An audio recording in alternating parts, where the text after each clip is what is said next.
Hello friends and dear student, एक बार फिर से आपका बहुत बहुत स्वागत है। तो आज की इस वीडियो में हम लोग देखने वाले हैं कम्युनिटी फार्मेसी एंड मैनेजमेंट के इम्पोर्टेंट क्वेश्चन जो मैंने पहले ही अपलोड कर दिए थे। आज उन्हीं क्वेश्चन को आंसर के साथ हम लोग पढ़ेंगे। तो चलिए शुरू करते हैं। सबसे पहला क्वेश्चन है, define community pharmacy, discuss the development of pharmacy profession in India. कि कम्युनिटी फार्मेसी क्या होता है और वो कैसे कैसे डेवलप हुआ इंडिया के अंदर, यानी फार्मेसी प्रोफेशन, उसको बताना है। ठीक, तो इसकी डेफिनेशन क्या है? तो कम्युनिटी फार्मेसी और retail pharmacy is the most popular branch of pharmacy. जो ये कम्युनिटी फार्मेसी है, ये फार्मेसी की बहुत ज़्यादा फेमस ब्रांच है। समझ रहे हैं ना, ये सबसे ज़्यादा मतलब प्रचलित है, जिसको आप मेडिकल स्टोर भी कह सकते हैं, ड्रग स्टोर भी कह सकते हैं। इसके अंदर सारी चीज़ें आ जाती हैं। ठीक है, और that provides medication and health care services to people. और ये लोगों को क्या है, मेडिकेशन और हेल्थ से रिलेटेड जो सर्विसेज हैं वो प्रोवाइड करता है। ये तो इसकी डेफिनेशन, आप इसको और बड़ा कर सकते हैं कि ये क्या करता है, प्रिस्क्रिप्शन फिलिंग करता है। यानी कोई प्रिस्क्रिप्शन लेके आता है तो उसको ये उसके अकॉर्डिंग दवा निकाल के देता है। कुछ लोग आते हैं दवा एडमिनिस्टर करवाने के लिए, तो वो भी करता है। ऐसे ही OTC मेडिकेशन को भी यहाँ से मतलब सर्व किया जाता है। समझ रहे हैं ना। और जो नॉर्मल टाइप के टेस्ट वगैरह होते हैं, जैसे कि मान लीजिए बुखार का हो गया, BMI टेस्ट हो गया, तो इस टाइप के जो नॉर्मल टेस्ट होते हैं वो भी यहाँ पे किए जाते हैं। और उसके अलावा लोग अपनी बीमारियों को भी लेके आते हैं। किसी को बुखार हो गया, किसी को खांसी हो रही है, पेट लूज मोशन हो गया है, समझ रहे हैं। तो इस टाइप की जो नॉर्मल बीमारियां होती हैं तो उसका भी ट्रीटमेंट यहाँ से होता है। तो इस तरीके से आप इसको बड़ा कर सकते हैं। ठीक, अब इसका एग्जाम्पल क्या है, अब इसकी हिस्ट्री क्या है। तो ये मतलब पहले ज़माने में कम्युनिटी फार्मेसी का जैसे आज चलन है ऐसे नहीं था, इतना इसका स्कोप भी नहीं था। पिछले ज़माने में क्या होता था, जो डॉक्टर्स होते थे यूनानी आयुर्वेदिक, तो उनके यहाँ पे मतलब क्या होता था, जो पेशेंट जाता था तो वो खुद ही वहाँ से दवा दे देते थे। प्रिस्क्रिप्शन लिखना और इस टाइप का सिस्टम ही होता था कि जाके कहीं और से बाहर से आप दवा लें, ये सिस्टम नहीं होता था। ठीक है ना, तो यही कह रहे हैं। और वो जो डॉक्टर्स वगैरह होते थे यूनानी वाले, वैदिक आयुर्वेदिक, तो वो लोग खुद ही क्या है अपना दवा मतलब दे देते थे, या फिर उनके जो वर्कर्स होते थे वो लोग दवा निकाल के दे देते थे पेशेंट को। और इसी तरह ऐसे ही क्या कहते हैं, उस टाइम पे कोई प्रोफेशनल कोर्स भी नहीं था पुराने ज़माने में कि ये जो कोर्स कर लेगा, जो इसको पास कर लेगा, इसकी क्वालिफिकेशन ले लेगा, तो वो क्या है कम्युनिटी फार्मेसी प्रैक्टिस जाके करेगा। तो ऐसा कोई कोर्स भी नहीं था।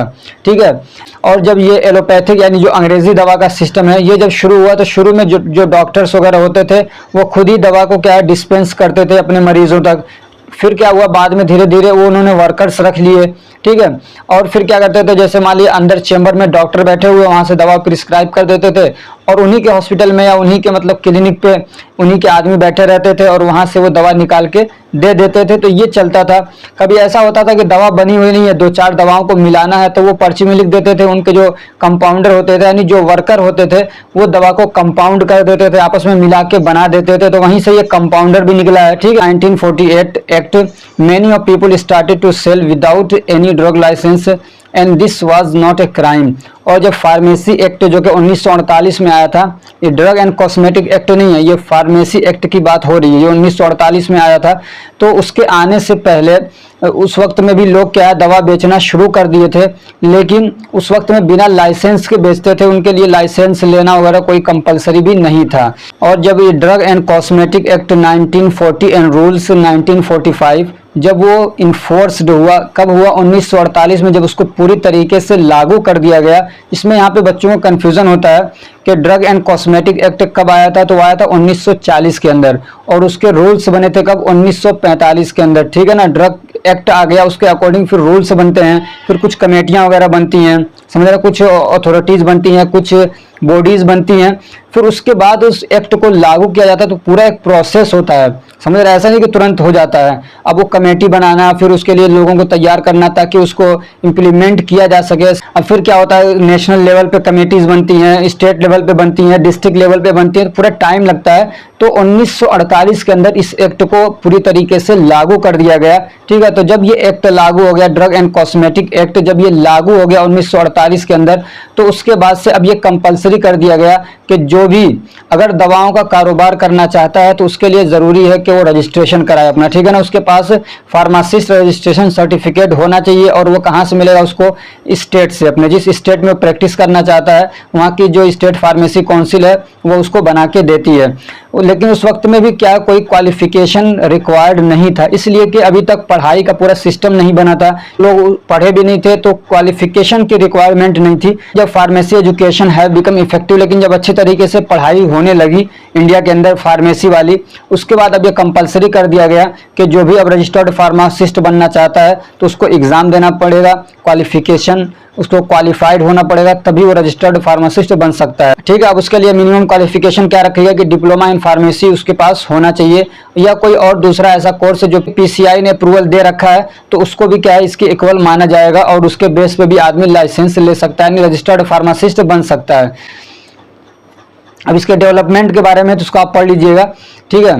नंबर 2 एक्सप्लेन पेशेंट काउंसलिंग, इसको ना लिख के रख लीजिएगा। किसी ने चाहे 3 नंबर का आए, चाहे 2 नंबर का आए, चाहे 5 नंबर का आए, लेकिन ये क्वेश्चन आएगा तो आएगा, ठीक है ना। और जब आ जाए तो आप यहाँ कमेंट करके बता भी देना कि ये क्वेश्चन आया था सर और मैं करके आया हूँ, ठीक है। Explain patient counselling, describe the steps of patient counselling, discuss the barriers to effective patient counselling. इसमें 3 क्वेश्चन मैंने ऐड किए हैं। तो सबसे पहले पेशेंट काउंसलिंग क्या होता है उसको समझते हैं। तो patient counselling is a process to provide medication information to the patient और देयर रिप्रेजेंटेटिव। तो पेशेंट काउंसलिंग क्या है?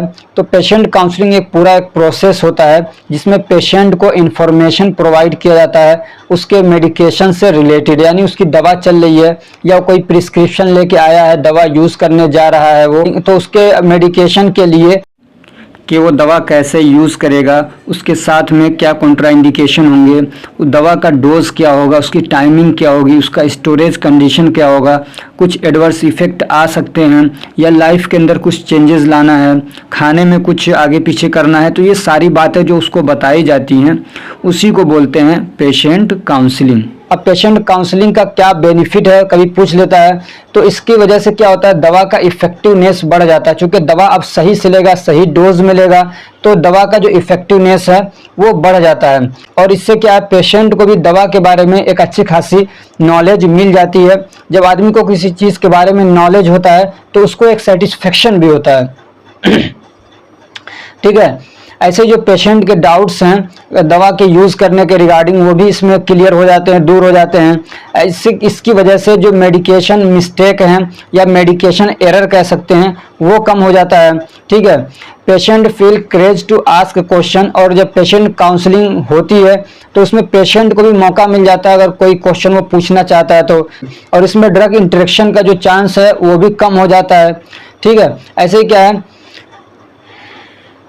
और क्या पेशेंट को रूट ऑफ एडमिनिस्ट्रेशन पता चल जाता है कि मुझे दवा कैसे खानी है, ठीक है।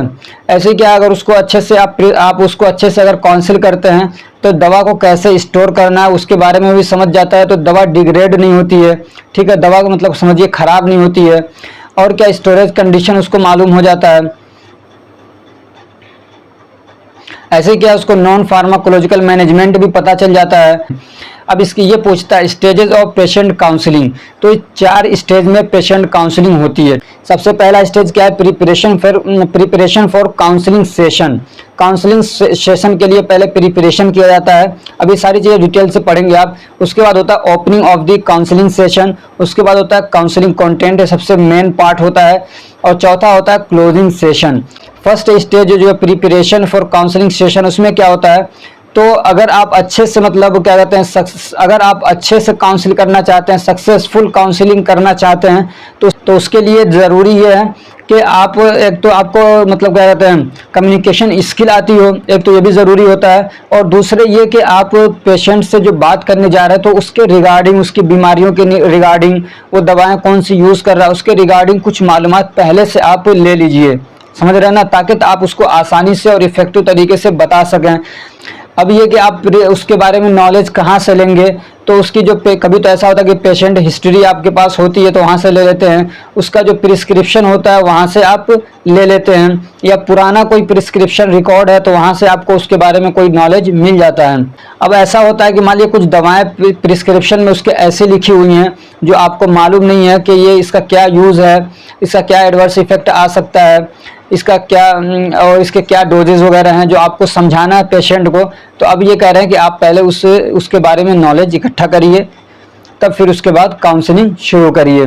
और इसमें यह भी देखा जाता है कि पेशेंट की जो फिजिकल और मेंटल कंडीशन वो कैसी है, क्या पेशेंट इस हालत में है कि वो आपकी बात सुन सकता है। अब दूसरा स्टेज आता है, ये होता है ओपनिंग सेशन। तो इसमें आप क्या करते हैं, पेशेंट से बातचीत शुरू करते हैं ग्रीटिंग के साथ में। उसको जो भी आपके यहाँ ग्रीट करने का तरीका है, पेशेंट को आप उससे क्या ग्रीट करिए, उसको सलाम करिए, नमस्ते करते जो भी करते हैं आप उसको करिए। ठीक बाद फिर क्या कहते हैं, आप अपना इंट्रोडक्शन कराते हैं, आप बताते हैं कि मैं फार्मासिस्ट हूँ। हालांकि होता नहीं है, लेकिन आप लिखिएगा ये स्टेप, ठीक है।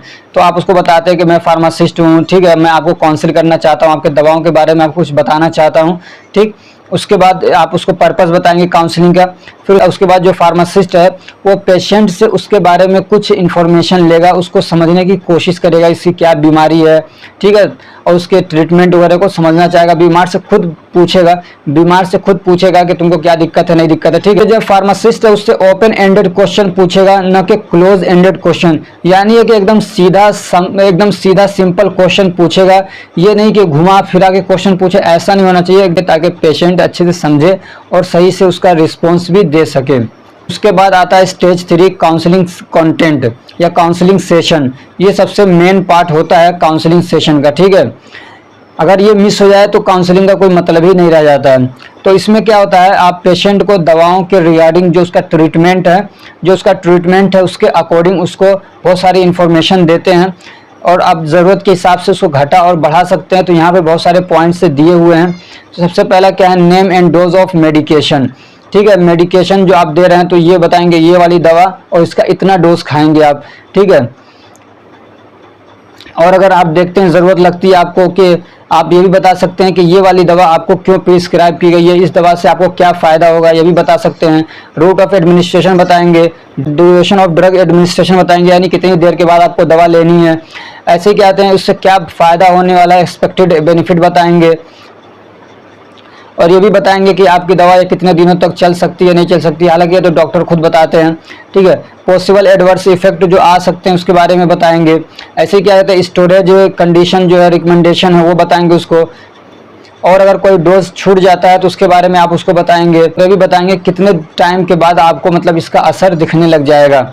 तो ये कुछ पॉइंट्स हैं जो आपको अपने काउंसलिंग के अंदर ऐड करना चाहिए, और काउंसलिंग में ऐड करें चाहे ना करें, लेकिन एग्ज़ाम में आए तो वहाँ पे ज़रूर ऐड कर दीजिएगा।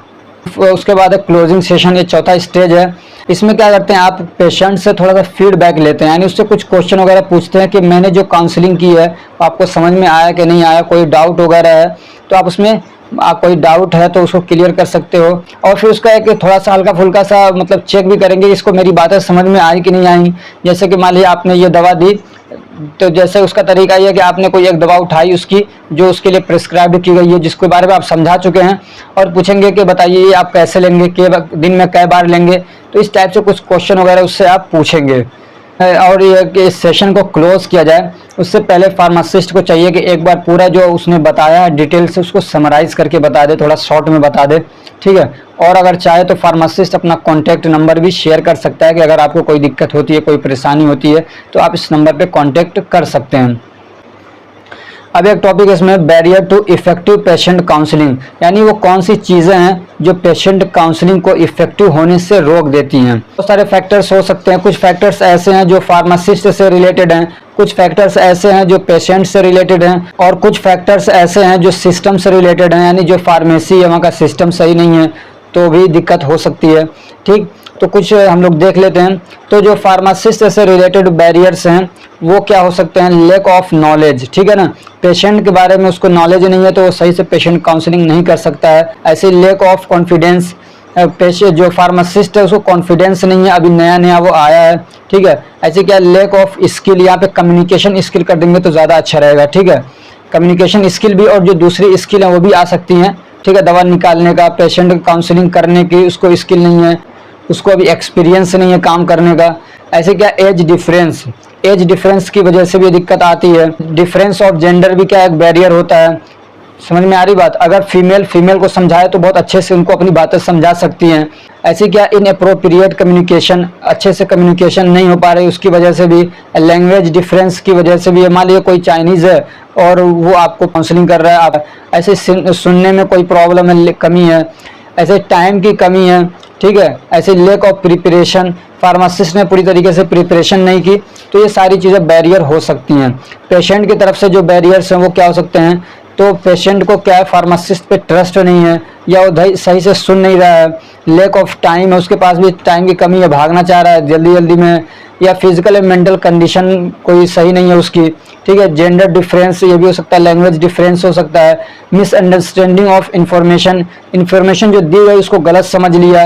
लेक ऑफ लिटरेसी, आदमी पढ़ा लिखा नहीं है, तो ये भी एक बैरियर होता है। लेक ऑफ एक्सप्रेशन, यानी कि पेशेंट क्या अपनी बात को अच्छे तरीके से एक्सप्रेस नहीं कर पा रहा, सही से बता नहीं रहा है। ऐसे पुअर कम्युनिकेशन की वजह से भी हो सकता है।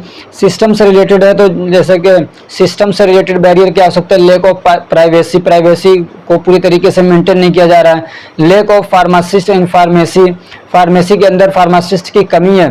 पेशेंट काउंसलिंग करनी है लेकिन फार्मासिस्ट है ही नहीं ज़्यादा, तो एक ही दो आदमी कहाँ तक संभालेंगे, ठीक। ऐसे क्या है, लेक ऑफ टाइम की कमी है। ऐसे क्या है, heavy patient flow for prescription filling. ऐसे क्या बहुत ज़्यादा पेशेंट हैं, बहुत ज़्यादा प्रिस्क्रिप्शन आ रहे हैं, लेकिन फार्मेसी में इतने क्या है, वर्कर नहीं है, इतने फार्मासिस्ट नहीं है जो काम कर सकें, तो ये भी क्या है, एक बैरियर बन सकता है। अब इसकी स्ट्रेटजीज क्या हैं, तो जो बैरियर्स हैं उन्हीं को अगर ख़त्म कर दिया जाए, समझ में आ रही बात, जो बैरियर्स हैं उनको अगर ख़त्म कर दिया जाए तो काबू पा सकते हैं और पेशेंट काउंसलिंग को आप इफ़ेक्टिव बना सकते हैं। तो ये बहुत आसान सा जो चीज़ें हम लोगों ने ऊपर डिस्कस की हैं, तकरीबन वही सारी चीज़ें हैं। तो इसको एक बार पढ़ लीजिएगा, स्क्रीनशॉट ले लीजिए। टाइम बहुत कम है, अभी सिर्फ 2 ही क्वेश्चन हुए हैं, ठीक है। तीसरा क्वेश्चन है व्हाट इज OTC मेडिकेशन।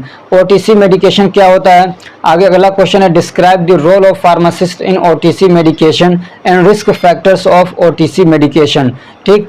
तो डेफिनेशन क्या है, OTC means over the counter. OTC का मतलब क्या होता है, ओवर द काउंटर, और कभी कभी इसको ये भी कहा जाता है कि नॉन प्रिस्क्रिप्शन ड्रग, ठीक है। लेकिन असल फुल फॉर्म क्या है, over the counter. OTC drug का मतलब क्या होता है, बहुत सारी दवाएं ऐसी हैं जिनको बिना प्रिस्क्रिप्शन के भी दे सकते हैं। कोई आदमी आया और कहा कि मुझे ये वाली दवा दे दीजिए, ठीक है। जैसे कि मान लीजिए उसने मांग लिया हमको क्या कहते हैं, पैरासीटामोल दे दीजिए, ये एक बहुत अच्छी एग्जांपल है इसकी, तो आप उठा के उसको दे देते हैं। तो चूंकि उसके लिए क्या है, आपको चूँकि पैरासीटामोल जो है वो OTC मेडिकेशन में आता है, उसके लिए आपको क्या है, प्रिस्क्रिप्शन की ज़रूरत नहीं होती है। जैसे कि एग्जांपल यहाँ पे एंटीपायरेटिक्स जो दवाएं हैं, एक्सपेक्टोरेंट है, एनाल्जेसिक बाम वगैरह हो गए, कुछ क्रीम्स वगैरह आते हैं, एक्ने वाले क्रीम, तो ये सब OTC मेडिकेशन में आते हैं। या समझिए कि जो हाउस होल्ड दवाएँ हैं वो सब OTC के अंदर आ जाती हैं।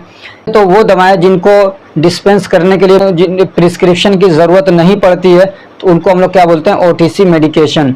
अब यहाँ पे क्वेश्चन है need and role of pharmacist in OTC medication dispensing. OTC medication dispense करने के लिए वहाँ पे फार्मासिस्ट का क्या रोल है और क्या ज़रूरत है।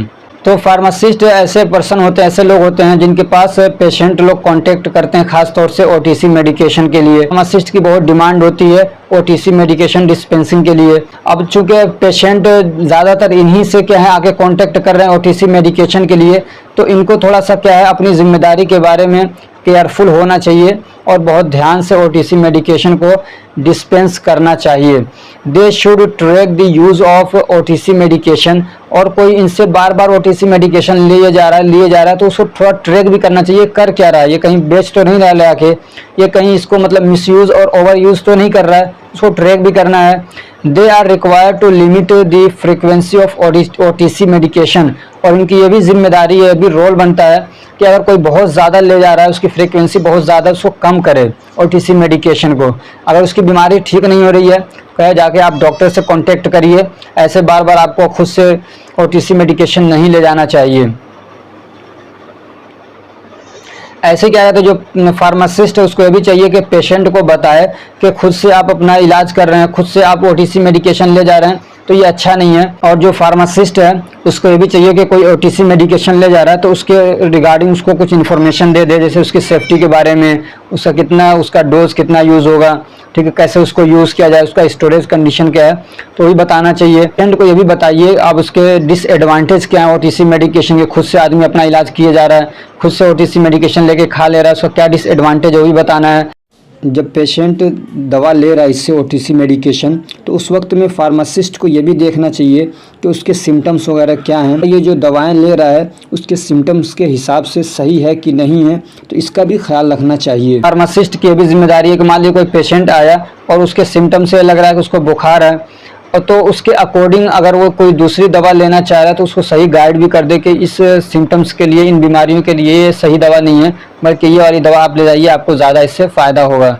और इसकी ज़िम्मेदारी ये भी है कि पेशेंट को ये कहे कि आप डॉक्टर से कांटेक्ट करिए, अपनी बीमारियों के लिए डायग्नोसिस कराइए, खुद से आप OTC मेडिकेशन ना लीजिए। ये भी कहेगा कि आप OTC मेडिकेशन ले रहे हैं, अगर उसमें कुछ सीवियर एडवर्स इफेक्ट आता है तो फ़ौरन क्या है, हेल्थ केयर प्रोफेशनल से कांटेक्ट करना चाहिए। तो आप याद कर लीजिएगा, इतने सारे इसलिए मैंने ऐड कर दिए हैं, अगर सारे याद में नहीं रहेंगे तो 2-4 तो आप याद ही कर सकते हैं।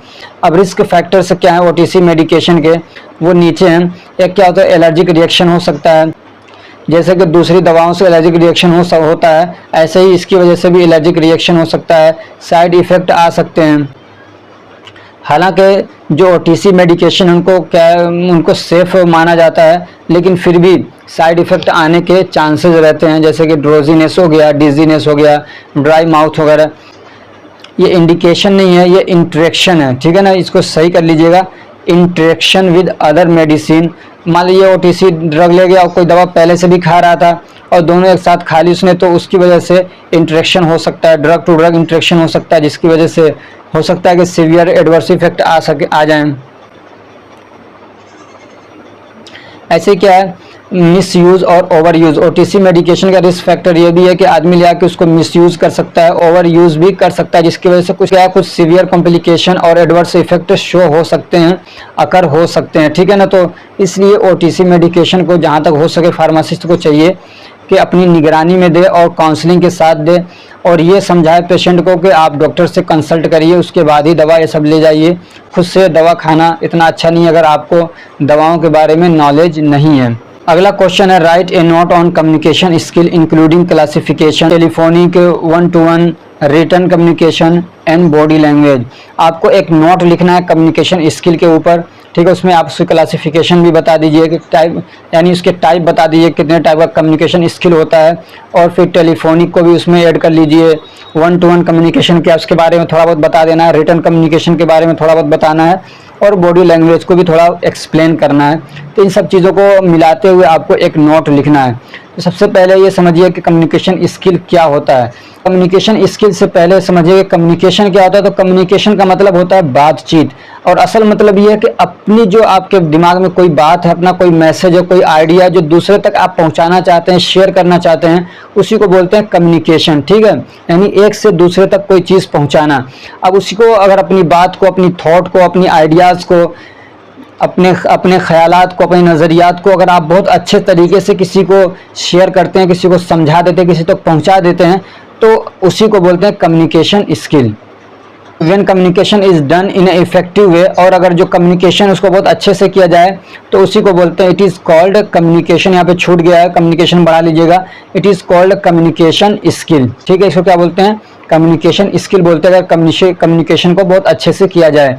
अब यहाँ पे कुछ एलिमेंट्स दिए हुए हैं। कम्युनिकेशन अगर कोई करना चाहता है तो उसके लिए क्या क्या क्या चीज़ों की ज़रूरत पड़ती है। तो सबसे पहले एक सेंडर होता है, जिसको एनकोडर भी बोलते हैं, यानी जिसके दिमाग में आइडिया आया जो किसी को पहुँचाना चाहता है, और जो आइडिया है, जो बात है वो पहुँचाना चाहता है, उसको मैसेज बोलते हैं, ठीक है। मैसेज तो आप बहुत अच्छे से जानते हैं, ठीक। और जिसको पहुंचाया जा रहा है उसको रिसीवर, डिकोडर या लिसनर बोलते हैं, और जिसके थ्रू पहुंचाया जा रहा है, जिस माध्यम से पहुंचाया जा रहा है, उसको मीडियम या चैनल बोलते हैं। फिर उसके बाद में एक चीज़ और ज़रूरत पड़ती है, फीडबैक की, यानी जो जिसको बात आपने पहुंचाई वो बात समझ गया, नहीं समझा, या क्या उसने जवाब दिया, तो वो होता है उसका रिप्लाई या फीडबैक।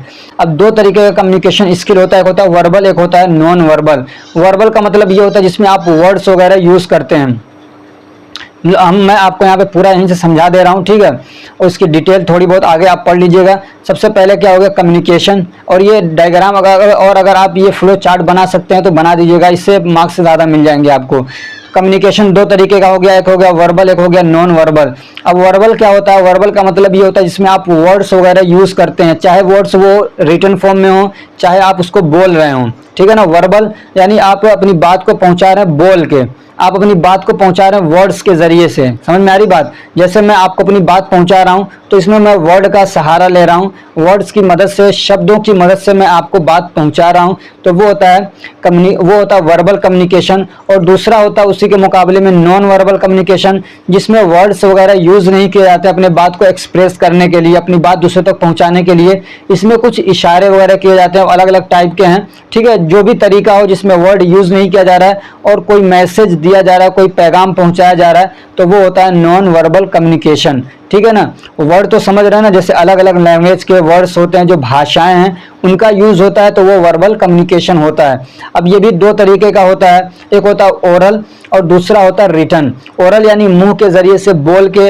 अपनी बात पहुंचाई जाए, तो वो होता है ओरल कम्युनिकेशन। और दूसरा होता है रिटन, यानी जैसे कि मान लीजिए ये सब लिखा हुआ है, तो ये क्या है, तभी ये भी एक तरीके का कम्युनिकेशन, आपको कुछ बता रहा है, कुछ आइडिया दे रहा है, ठीक है ना। ये जो लिखा हुआ दिख रहा है आपको, तो ये भी एक तरीके का कम्युनिकेशन है। आप किताबें पढ़ते हैं, बुक्स पढ़ते हैं, वो भी कम्युनिकेशन है। राइटर आपसे कम्युनिकेट कर रहा है, आपको कुछ बात पहुंचाना चाह रहा है, ठीक है ना, तो वो होता है कम्युनिकेशन। आप मैसेज भेजते हैं तो वो भी क्या है, रिटन कम्युनिकेशन होता है। ईमेल भेजते हैं वो भी रिटन कम्युनिकेशन होता है। किताब पढ़ते हैं वो भी क्या होता है, रिटन कम्युनिकेशन होता है। यानी जो वर्ड्स हैं उनको बोल के नहीं बल्कि लिख के पहुंचाया जाए, तो उसको रिटन कम्युनिकेशन बोलते हैं। अब जो ओरल कम्युनिकेशन है वो दो तरीके का होता है, एक तो होता है 1 to 1, या आप ये भी कह सकते हैं फेस टू फेस, यानी आमने सामने।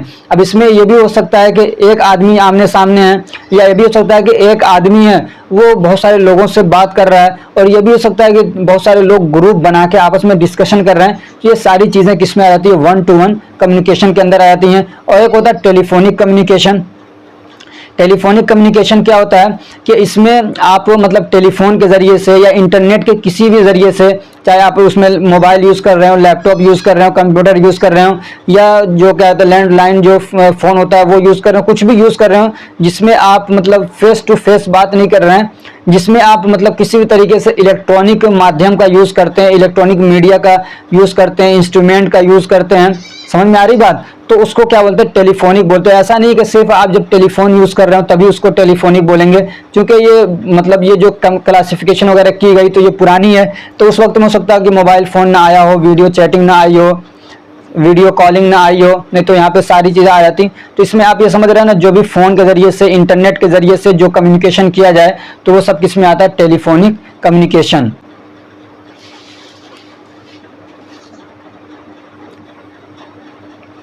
अब जो मैं सारा समझाया हूँ वो सारी चीज़ें यहाँ पे लिखी हुई हैं।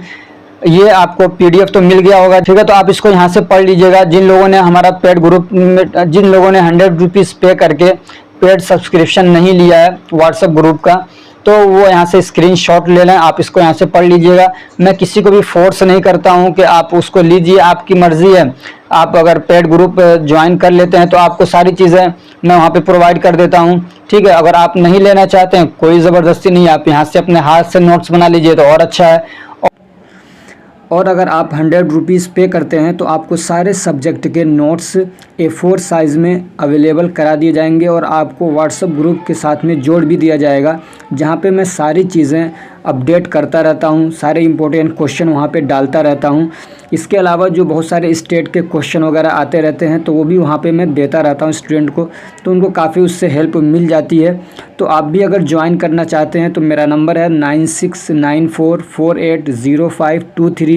गूगल पे, फ़ोनपे, किसी भी ज़रिए से आप इस पे पेमेंट करके मुझे व्हाट्सअप कर दीजिए। पेमेंट की स्क्रीनशॉट आपको पेड ग्रुप के अंदर जोड़ दिया जाएगा। और ये जो मैं पढ़ा रहा हूँ इसको मैं पहले वहाँ पे डाल चुका हूँ, क्योंकि बहुत सारे एमपी के स्टूडेंट थे, वो कल ही रात से मैसेज कर रहे थे बार बार कि सर इंपॉर्टेंट क्वेश्चन के आंसर दे दीजिए। तो मैंने सोचा कि पहले मैं उनको दे दूं, अपनी तैयारी करते रहें, उसके बाद मैं इसको अपलोड करूंगा। उसके बाद मैंने इसको पढ़ाना शुरू किया और अपलोड कर रहा हूँ। ये बातें बीच में मैं इसलिए कर रहा हूँ क्योंकि आप काफ़ी देर से पढ़ रहे हैं, ताकि आपका दिमाग थोड़ा सा फ्रेश हो जाए। तो आप इसका स्क्रीनशॉट ले लीजिए। और इसके क्या कहते हैं एडवांटेज और डिसएडवांटेज भी देख लीजिएगा।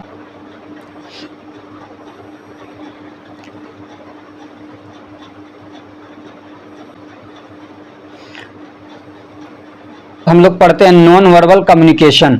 नॉन वर्बल कम्युनिकेशन क्या होता है तो आप समझ चुके हैं, जिसमें हम लोग वर्ड्स वगैरह यूज़ नहीं करते हैं, ठीक है ना।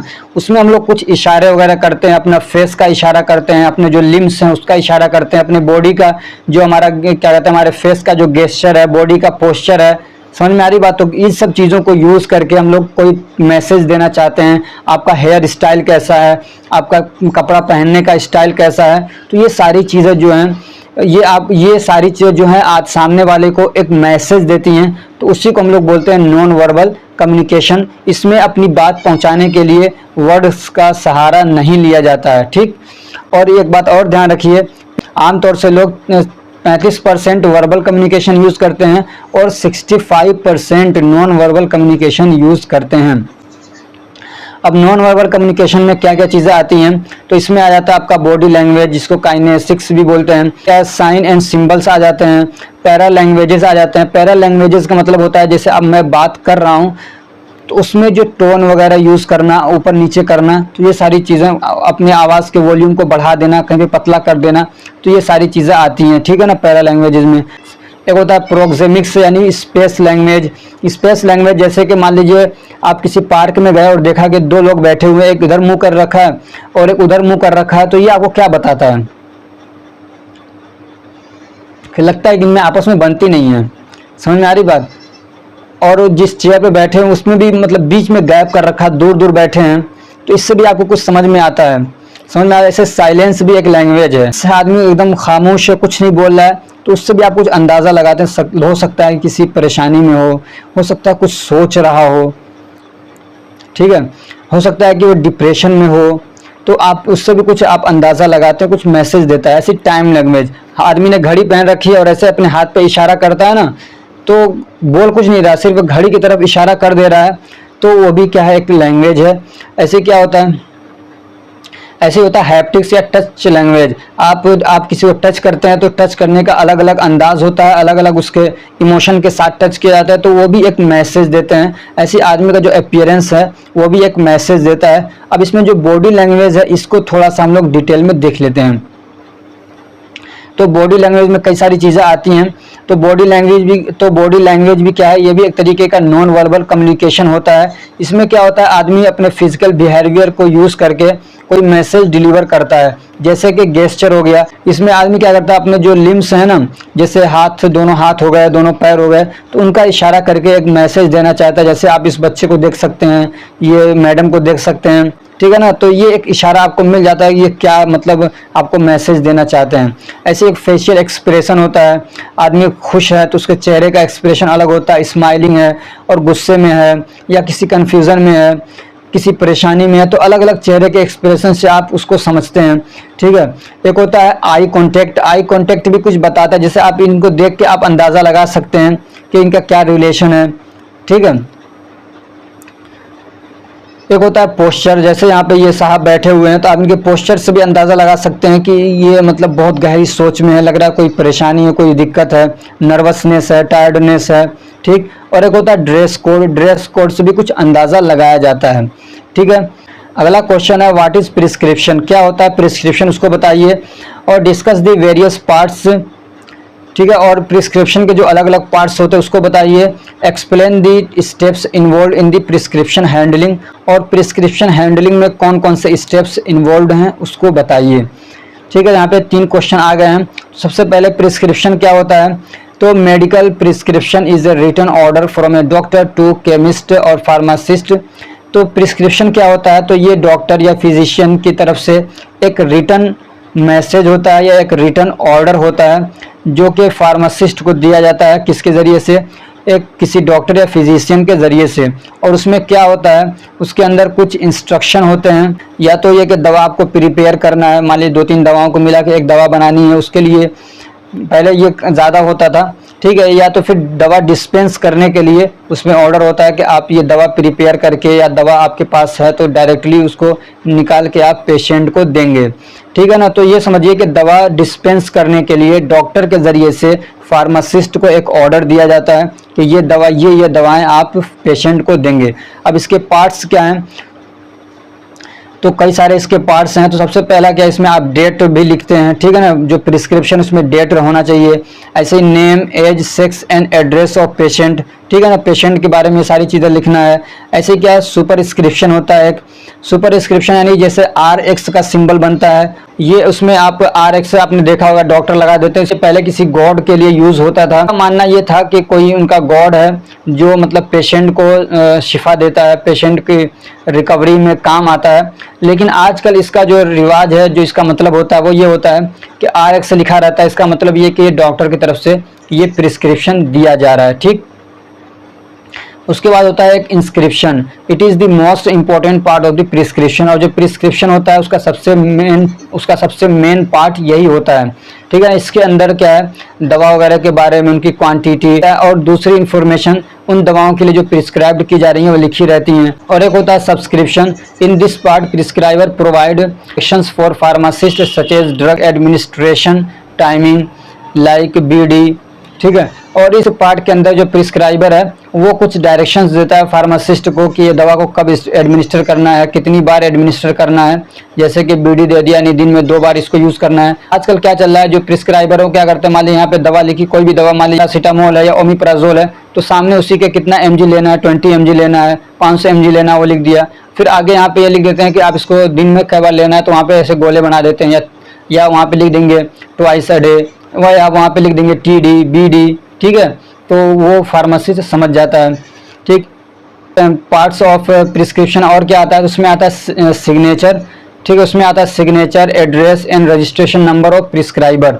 और जो प्रिस्क्राइबर है उसका सिग्नेचर होना चाहिए, उसका एड्रेस होना चाहिए, उसका रजिस्ट्रेशन नंबर होना चाहिए, और जो उसका सिग्नेचर है वो हैंड रिटन होना चाहिए। बाकी जो चीज़ें हैं वो सब क्या प्रिंटेड हो, चाहे टाइप की हो, कैसे भी हो, सब चल जाएगा, लेकिन उसका जो सिग्नेचर है वो हैंड रिटन होना चाहिए। एलिजिबिलिटी ऑफ प्रिस्क्रिप्शन, तो ये हमारे क्वेश्चन में नहीं है, आप इसको पढ़ लीजिएगा, कभी कभार पूछ लेता है, ठीक। हमारा टॉपिक क्या है इसमें, steps involve in prescription handling. वो कौन से स्टेप्स हैं जो प्रिस्क्रिप्शन हैंडलिंग के अंदर यूज़ होते हैं, ठीक है। तो सबसे पहला क्या है, और एक चीज़ और ध्यान रखिए, जो प्रिस्क्रिप्शन हैंडलिंग है ये गुड फार्मेसी प्रैक्टिस का एक पार्ट है, समझिए, ठीक है ना, गुड फार्मेसी प्रैक्टिस का एक पार्ट है। अब इसमें फॉलोइंग चीज़ें आपको ध्यान रखनी चाहिए। सबसे पहला क्या है, रिसीविंग। कोई भी लेके आ रहा था आप उसको रिसीव करेंगे। अब आपको उस वक्त में ध्यान रखना चाहिए कि आप पेशेंट के साथ बहुत अच्छे मैनर के साथ पेश आएँ। आपका फेशियल एक्सप्रेशन जो है, आपका जो फेशियल एक्सप्रेशन है वो बहुत अच्छा होना चाहिए, हंसमुख होना चाहिए। उसके बाद क्या करेंगे, आप उसको रीड करते हैं, उसको पढ़ते हैं, ठीक है, और अच्छे से केयरफुली आप उसको चेक करते हैं। और उसमें आप ये भी देखते हैं कि प्रिस्क्राइबर का सिग्नेचर है कि नहीं है, डेट है नहीं है। उसके बाद देखते हैं कि कौन सी दवाएं प्रिस्क्राइब की गई हैं, यानी प्रिस्क्रिप्शन को आप वैलिडेट करते हैं। उसके बाद कलेक्टिंग दी मटेरियल्स। उसके बाद अब आप उस प्रिस्क्रिप्शन के अकॉर्डिंग दवा को कलेक्ट करते हैं, यानी ऐसा तो नहीं कि सारी दवाएं एक जगह रखी हैं, अलग अलग जगह से आप उसको लेके आते हैं, रख लेते हैं। तो आप पैक करने से पहले उनको मिलाते हैं, यानी अपना जो प्रिस्क्रिप्शन उसमें देखते हैं कि ये दवा मैं लाया हूँ इसमें है कि नहीं है, ठीक है, कितना डोज में है, वो सारी चीज़ें आप चेक करते हैं। फिर उसके बाद आप उसको क्या करते हैं, पैक करते हैं। पैक करने के बाद आप उसको लेबल करते हैं, उसके ऊपर लिखते हैं, या आप पहले लिख लेते हैं, उसके बाद उसके अंदर आप दवाओं को फिल करते हैं कि ये दवा आप कितनी बार लेंगे, दिन में कितनी बार, ये दवा आप दिन में कितनी बार लेंगे, कितना लेंगे, 2 गोली खाना है कि 1 गोली खानी, कितनी खानी, वो सारा चीज़ उस पर बताते हैं, लेबल करते हैं, ठीक। उसके बाद यहाँ पे एक चीज़ और आती है अब उसके बाद एक चीज़ और आती है पेशेंट काउंसलिंग। आप उसको पेशेंट को समझाते हैं पूरा कि आपको ये दवा कैसे खानी, कितनी बार खाना है, सारी चीज़ें जो इन्फॉर्मेशन वो बताते हैं। फिर उसके बाद तब आता है डिस्पेंसिंग का। ये 2-3 पॉइंट आप इसमें ऐड कर लीजिएगा। तो ये 5 क्वेश्चन हो गए हैं। ये वीडियो काफ़ी लंबी हो चुकी है। अब हम मिलते हैं नेक्स्ट पार्ट में, उसमें बाकी जो क्वेश्चन हैं उनको सॉल्व करने की कोशिश करेंगे। अगर ये हमारी कोशिश आपको अच्छी लग रही है तो वीडियो को ज़रूर लाइक करिए, चैनल को सब्सक्राइब करिए और अपने फ्रेंड्स को भी शेयर करिए ताकि वो भी इससे फ़ायदा उठा सकें। Thank you so much for watching.